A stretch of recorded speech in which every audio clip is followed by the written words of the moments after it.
Ang mabuting balita ng Panginoon ayon kay San Juan. Nakatayo sa tabi ng krus ni Jesus ang kanyang ina at ang kapatid nitong babae, si Maria na asawa ni Cleopas at si Maria Magdalena. Na makita ni Jesus ang kanyang ina at ang minamahal niyang alagad na nasa tabi nito, sinabi niya, "Ginang, narito ang iyong anak." At sinabi niya sa alagad, "Narito ang iyong ina." Mula noon, pinatira ng alagad na ito sa kanyang bahay ang ina ni Jesus. Alam ni Jesus na naganap na ang lahat ng bagay. Kaya't upang matupad ang kasulatan, ay sinabi niya, "Nauuhaw ako." May isang mangkok doon na puno ng maasim na alak. Inilubog nila rito ang isang espongha, iginabit iyon sa isang tangkay ng hisopo at inilagay sa kanyang bibig. Pagkatanggap ni Jesus ng alak, sinabi niya, "Naganap na." Iniyukayok niya ang kanyang ulo at nalagot ang kanyang hininga. Nooy araw ng paghahanda at ayaw ng mga Hudyo na manatili sa krus ang mga bangkay hanggang sa araw ng pamamahinga. Dahil natatangi ang araw na iyon ng pamamahinga. Kaya't hiniling nila kay Pilato na ipabali ang mga binti ng mga ipinako sa krus at alisin ang mga bangkay.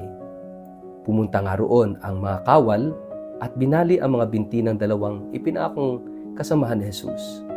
Ngunit pagdating nila kay Jesus at makitang patay na siya, hindi na nila binali ang kanyang mga binti. Subalit, sinaksak ng isang kawal ang tagiliran ni Jesus sa pamamagitan ng sibat at agad lumabas doon ang dugo at tubig. Ang mabuting balita ng Panginoon.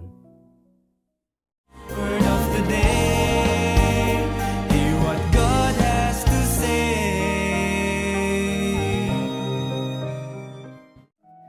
Mapagpalang araw po sa inyong lahat. Kumusta po kayo? Ang ating word of the day ay puso. Ngayon ay ating pinagdiriwang pagkatapos ng Pentecost, ang Mary, Mother of the Church. Sa buhay natin, maraming bagay ang madaling masira. May mga pangarap na nasisira. May mga relasyon na nasisira. May tiwala na nasisira. May pusong unti-unting napapagod at nasasaktan. At marahil, kung may isang bahagi ng tao na pinakamadaling masugatan, iyon ay ang puso. Kaya maraming tao ngayon ang marunong nang magtago ng damdamin. Ayaw nang magmahal ng todo. Ayaw nang magtiwala ng buo. Kasi natatakot ng masaktang muli. Pero sa ating ebanghelyo ngayon mula sa kay San Juan, dadalhin tayo sa paanan ng krus. Sa mismong puso ng paghihirap ni Kristo. Habang halos lahat ay umalis, may ilang nanatili sa tabi ni Jesus. Si Maria na kanyang ina at ang minamahal na alagad at ilang kababaihan. Habang ang iba ay tumatakbo palayo sa sakit, sila naman ay nanatili. Hindi ba't napakalalim na larawan nito? Dahil ang tunay na pagmamahal ay hindi lang marunong manatili sa masasayang sandali. Ang tunay na pagmamahal ay marunong manatili kahit masakit na, kahit mahirap na. At habang si Jesus ay nakabayubay sa krus, may nangyaring napakahalaga. Nang mamatay siya, sinaksak ng sundalo ang kanyang tagiliran at agad na dumaloy ang dugo at tubig. Hindi ito simpleng detalye. Iyon ay pagbubukas ng puso ni Kristo para sa atin. Ito yung kapanganakan din ng simbahan. Ang binyag at Eucharistia ang isinisimbolo nito. Sa buong buhay ni Jesus, marami siyang binuksan. Binuksan niya ang mata ng bulag, binuksan niya ang tainga ng bingi, binuksan niya ang isip ng mga alagad. Pero sa krus, binuksan niya ang kanyang puso para sa ating lahat. Ibig sabihin, tayo ay mayroong lugar sa kanyang puso kung gusto nating pumasok. Mula rito dumaloy ang dugo at tubig, mga simbolo ng buhay, awa, ng pag-ibig, at siyempre ng simbahan. Napakaganda dahil ipinakita rito na ang puso ng Diyos ay hindi sarado sa makasalanan. Kahit sugatan, bukas pa rin. Minsan kapag nasasaktan tayo, nagsasara tayo. Kapag niloko tayo, ayaw na nating magmahal. Kapag ipinagkanulo tayo, ayaw na nating magtiwala. Kapag nasugatan tayo, nagiging malamig na tayo. Pero si Jesus, habang sugatan, lalo namang naging bukas ang kanyang puso. Sa kanyang paghihirap, binuksan niya ang kanyang puso. Iyan ang klase ng pag-ibig ng Diyos.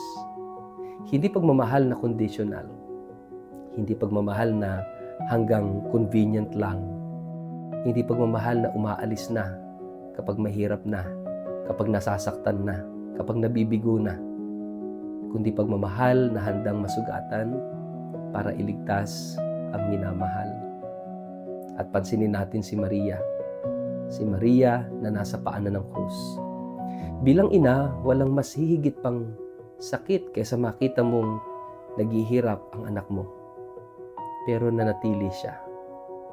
Minsan, ang pinakamalalim na pagmamahal ay hindi yung maraming salita, kundi yung marunong manatili sa tabi ng taong sugatan. May mga taong hindi kailangan ng sermon, hindi kailangan ng advice, hindi kailangan ng lecture. Kailangan lang ng taong mananatili. Katulad ni Maria. Sa panahon ngayon, maraming tao ang sugatan ang puso, pero walang karamay. Maraming umiiyak ng tahimik. Maraming lumalaban ng mag-isa. Maraming naghihintay ng taong magsasabing, nandito lang ako. At dito tayo tinatawag ng Ebanghelyo. Maging pusong marunong manatili, umunawa at magmahal. Pero narito ngayon ang pinakamagandang sinasabi ng ating Ebanghelyo. Ang sugatang puso ni Jesus ang naging daan ng ating paggaling. Ibig sabihin, ang sugat ay hindi laging katapusan. Minsan ang sugat ang nagiging daan ng biyaya ng Diyos. Ang puso ni Jesus na sinaksak ay naging bukal ng awa. Ang krus na simbolo ng kamatayan ay naging simbolo ng pag-asa. Ang sugat ni Kristo ang naging daan ng ating kaligtasan.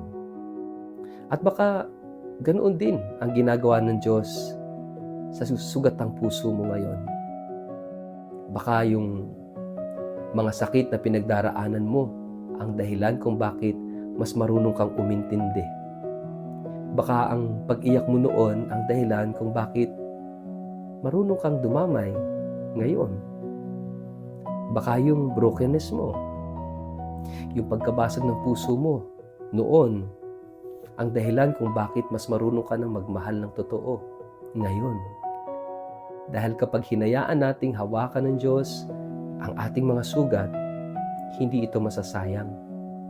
At marahil ito ang pinakamahalagang paalala ng ating Ebanghelyo ngayon. Huwag mong hayaang gawing bato ng sakit ang puso mo. Maraming tao ang nasaktan, kaya naging malamig. Nasaktan, kaya naging mapait. Nasaktan, kaya nawalan ng awa. Pero si Kristo, habang nasasaktan, lalo namang nagmamahal. Kaya kung gusto nating maging tunay na alagad ni Kristo, kailangang matuto tayong magmahal, hindi lang kapag madali, kundi kahit masakit, kahit mahirap. Magmahal kahit walang kapalit. Magpatawad kahit tayo rin ay sugatan. Manatili kahit mahirap. Magmalasakit kahit napapagod ka na. Dahil ang puso na marunong magmahal tulad ni Kristo ay pusong tunay na buhay. At ngayong araw, tandaan natin ang salitang puso. Hindi perpektong puso. Walang ganon. Hindi pusong walang sugat. Dahil lahat tayo nasusugatan. Kundi pusong bukas. Pusong marunong magmahal at handang magbigay ng sarili tulad ni Kristo.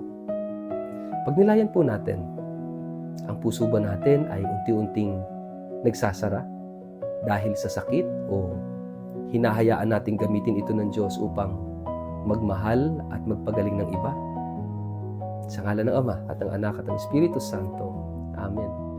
Panginoon Jesus, salamat sa iyong pusong sugatan, ngunit patuloy na nagmamahal. Turuan mo kaming huwag magsara dahil sa sakit, kundi maging pusong marunong umunawa, magpatawad at magmahal.